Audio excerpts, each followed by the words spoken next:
ग्रहों के विज्ञान यूट्यूब चैनल में मैं डॉक्टर पुष्पा कांवड़े आप सबका स्वागत करती हूँ। कुंडली पढ़ना सीखे के क्रम में पार्ट 13 सिखाना शुरू करती हूँ। आज के पाठ में गुरु ग्रह के बारे में, गुरु ग्रह से किन किन चीज़ों का विचार करते हैं, गुरु किन किन चीज़ों का कारक है, बीमारी, रिश्ते और भौतिक वस्तुओं से गुरु का संबंध, गुरु से बनने वाले योग के बारे में जानेंगे। जो लोग पहली बार वीडियो देख रहे हैं वो लोग पार्ट 1 से पार्ट 12 तक देखना जरूरी है। आज का पार्ट समझने में आसानी होगी। शुरू करते हैं पार्ट 13। चार्ट द्वारा समझते हैं। चलते हैं चार्ट पर। गुरु ग्रह को बृहस्पति ग्रह भी कहा जाता है। गुरु की स्वराशि धनु और मीन है। उच्च राशि कर्क राशि है। नीच राशि मकर राशि है और गुरु की दिशा उत्तर है। देवता शिव है। गुरु का रंग पीला है। धातु सोना है। रत्न पुष्कराज है और वार है गुरुवार। वनस्पति में हल्दी गुरु की है। विवेक बुद्धि, सही समय पर सही निर्णय लेना गुरु अच्छे होने की निशानी है।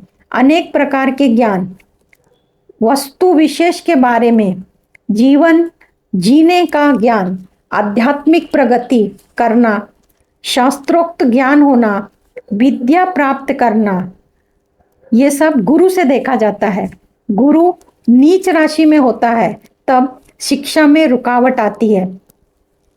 12वें भाव में गुरु बैठा हो तो बार बार विदेश यात्रा के योग बनते हैं। तो गुरु 12वें भाव में बैठा है तो कुंडली से ये 12वां भाव है।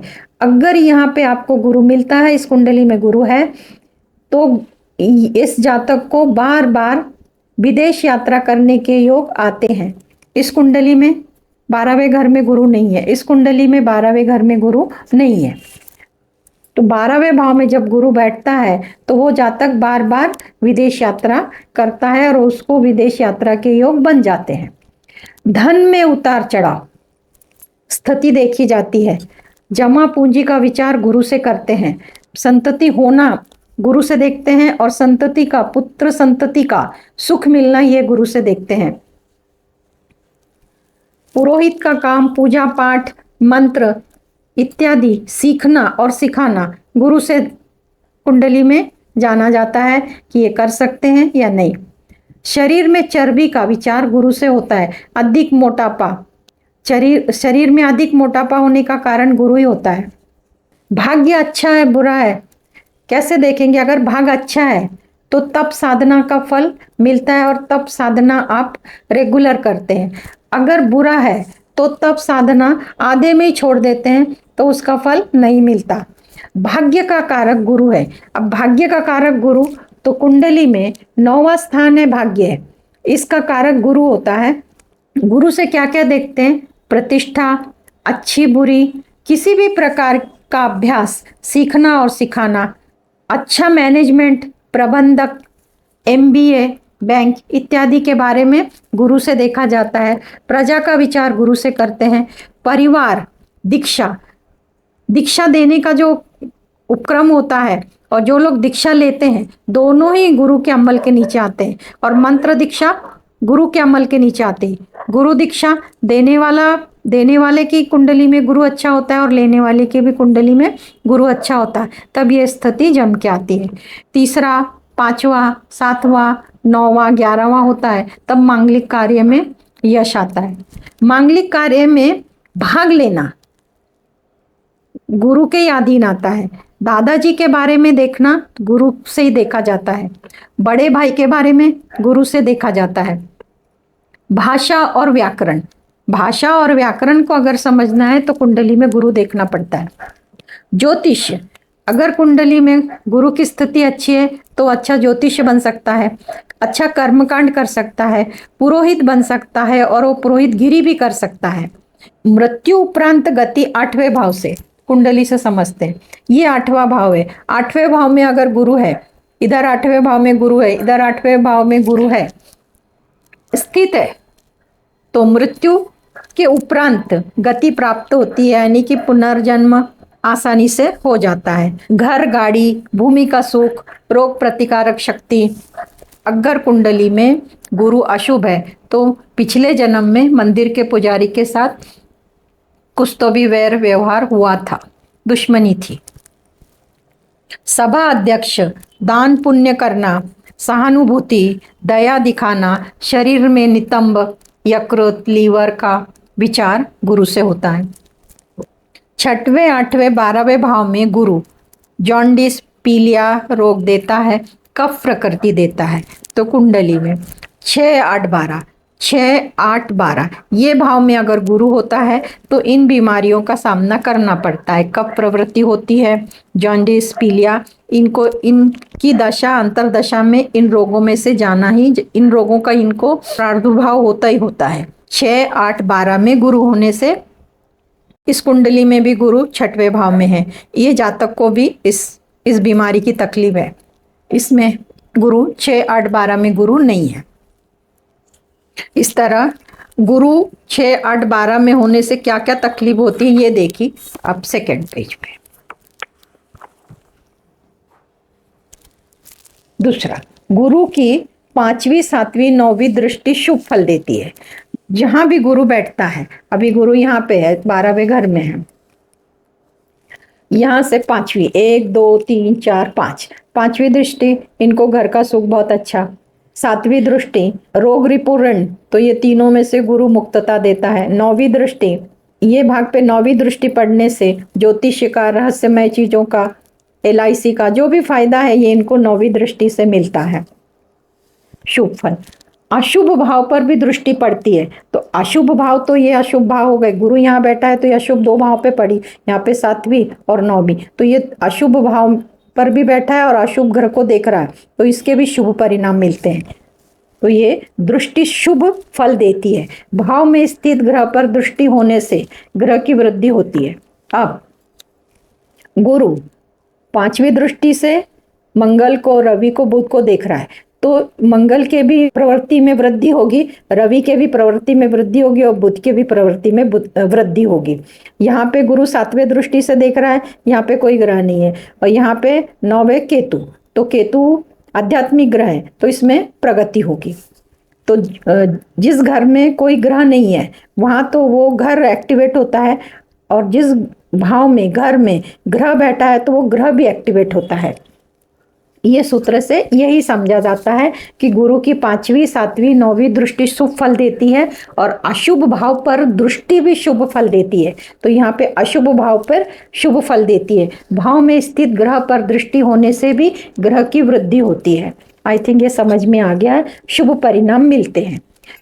गुरु जिस भाव में बैठा है उसके शुभ परिणाम देता है, और जिस भाव का कारक है उस भाव का भी परिणाम शुभ देता है। इसको कैसे देखेंगे?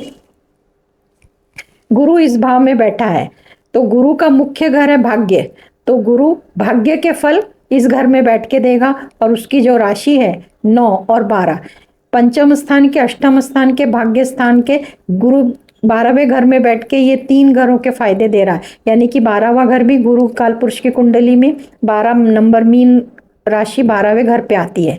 तो यानी कि गुरु यहाँ बैठकर भाग्य के फल देगा, अष्टम के देगा और पंचम के देगा। गुरु जिस भाव में बैठा है उसके परिणाम शुभ देता है, और जिस भाव का कारक है उस भाव के परिणाम शुभ देता है। भाग्य भाव और व्यय भाव के शुभ परिणाम देता है, यह भी बताया। गुरु के शुभ फल के लिए शुभ बलवान होना चाहिए। अब यहाँ पे शुभ और बलवान, गुरु कर्क यानी कि उच्च राशि का है, कर्क गुरु की उच्च राशि है और कर्क राशि में वो उच्च होता है। तो गुरु के ऊपर किसकी दृष्टि है? केतु की। 1, 2, 3, 4, 5। तो यहाँ पे गुरु बलवान नहीं है। जब पाप प्रभाव नहीं होता है तब ये परिणाम मिलते हैं। यहाँ पे केतु की गुरु के ऊपर दृष्टि है, इसलिए फल के लिए शुभ और बलवान होना जरूरी है। तो इस प्रकार आपका जिधर भी गुरु होगा उसके ऊपर रवि, मंगल, केतु, राहु की दृष्टि, शनि की दृष्टि नहीं होनी चाहिए। अगर होनी चाहिए दृष्टि तो शुक्र की, बुध की, चंद्रमा की। नवग्रह में गुरु मंत्र का कारक है। गुरु से सोना, स्वर्ण, वित्त, कानून, धर्म का ज्ञान, मंत्र, संस्कार, ये सब देखे जाते हैं। शरीर में पाचन तंत्र, आयु की अवधि गुरु से निर्धारित होती है। गुरु 5 तत्वों में आकाश तत्व का माना है यानी कि गुरु का आकाश तत्व है, और आकाश तत्व का अधिपति गुरु के पास है, और प्रभाव व्यापक है, आकाश व्यापक है, उसका प्रभाव भी व्यापक है। महिलाओं के विवाह के लिए गुरु ग्रह देखना जरूरी होता है। अशुभ गुरु के लक्षण, अगर किसी के कुंडली में गुरु अशुभ है, कैसे देखेंगे? अगर उनकी कुंडली नहीं है तो उनके संस्कारों में, तो उनके संस्कारहीन होते हैं। विद्या धन प्राप्ति के लिए उनको खूब बाधा आती है, और वो उनको बड़ों का सहयोग मिलता नहीं है। ये सब गुण जब दिखाई देते हैं तो आप समझ सकते हैं कि इनके कुंडली में गुरु अशुभ है।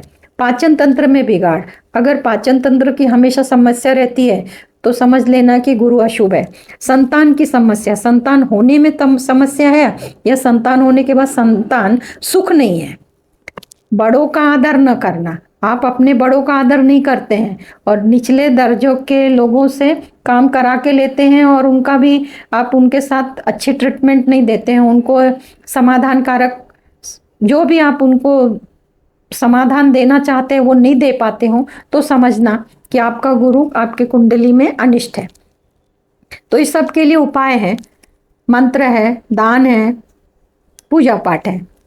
पहले तो ये अशुभ गुरु के लक्षण देख लिए। अब शुभ लक्षण क्या है गुरु के? तो शुभ ग्रह के लक्षण इस प्रकार है। एक तो वो इंसान विद्वान ज्ञानी होता है, अपार मान सम्मान मिलता है, और उसको देवीय कृपा होती है, कुछ तो भगवान की कृपा उस पर होती है। धर्म, कानून, बैंक के कार्यों में सफलता मिलती है। ऐसे जगह पे वो लोग आसानी से काम को लग जाते हैं और उस काम को सफलतापूर्वक निभाते भी हैं। गुरु केंद्र में पाप प्रभाव से मुक्त हो तो परेशानियों से शीघ्र मुक्तता मिलती है। इसको कैसे देखेंगे? तो गुरु केंद्र में है तो ये गुरु पाप प्रभाव से मुक्त है। ना तो केतु की, राहु की दृष्टि है, ना तो शनि की दृष्टि है, ना ही मंगल की और किसी अशुभ ग्रह रवि की दृष्टि है। ये पाप प्रभाव से मुक्त है। ऐसे जातक को जब भी कोई परेशानी आती है तो शीघ्र मुक्त हो जाता है उस परेशानी से, क्योंकि गुरु पाप प्रभाव से मुक्त है इसलिए। अब इसके लिए उपाय, इस कुंडली में देखेंगे गुरु केंद्र में है, गुरु पहले घर में है, पर राहु की दृष्टि पड़ रही है, तो ऐसे में इन लोगों ने उपाय करना है। गुरुवार का व्रत करना है, पर नमक ना खाए। फलदार वृक्ष लगाएं, जिन वृक्ष पर फल आते हैं वो वैसे वाले पौधे झाड़ लगाएं। केले के वृक्ष लगाएं, केले के वृक्ष की जड़ों की पूजा करें, उनको रोजाना जल दें, पूजा करें। रोज सवेरे हल्दी मिश्रित जल सूर्य को अर्घ दे, जल दे। बरगद की जड़ को पीले कपड़े में लपेटकर शरीर में धारण करें या पास में रखें, गले में धारण करें या अपने बाजू दंड में बांध भी सकते हैं। गुरु ग्रह के मंत्र करें। गुरु ग्रह से बनने वाले योग, पहला योग है गज केशरी योग। अब ये गज केशरी योग कैसे बनता है?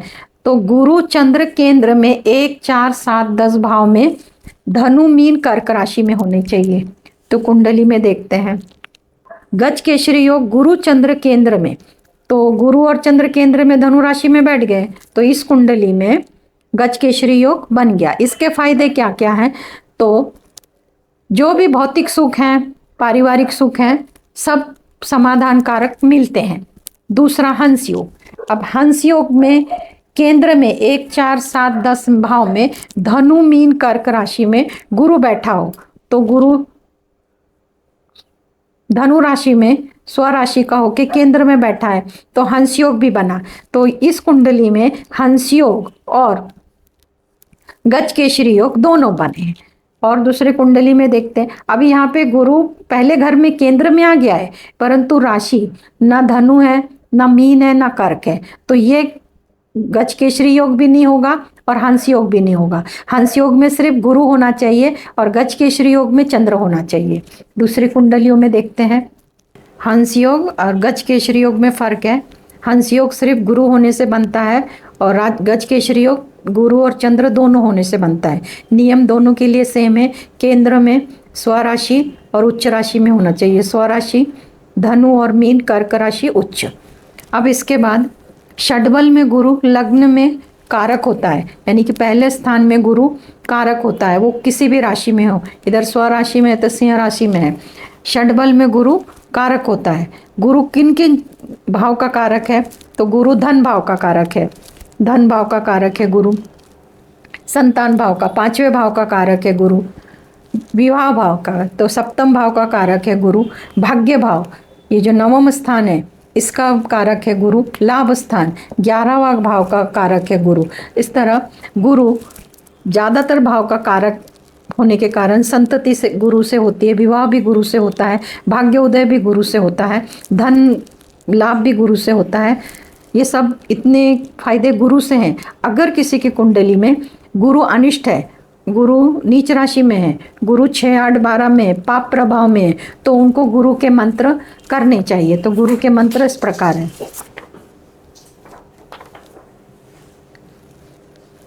पहला मंत्र ओम ब्रीम बृहस्पति नमः।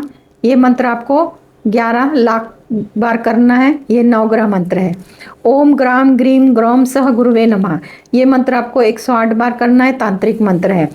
ओम अंगीरसाय विद्महे दिव्य देहाय धीमहि तन्नो जीव प्रचोदयात। ये मंत्र 108 बार गायत्री मंत्र है। ओम नमो नारायणाय नमः बीज मंत्र है। ये आपको 108 बार करना है। और दान में आप पीली चीज़ें दान कर सकते हैं। पीले वस्त्र हो सकते हैं, चने की दाल हो सकती है। अपने सामर्थ्य के अनुसार ज़रूरतमंद को आप दान धर्म करें। और गुरु अनिष्ट है तो गुरु के शुभ परिणाम मिलना आपको शुरू हो जाएंगे। आज की क्लास में इतना ही। धन्यवाद।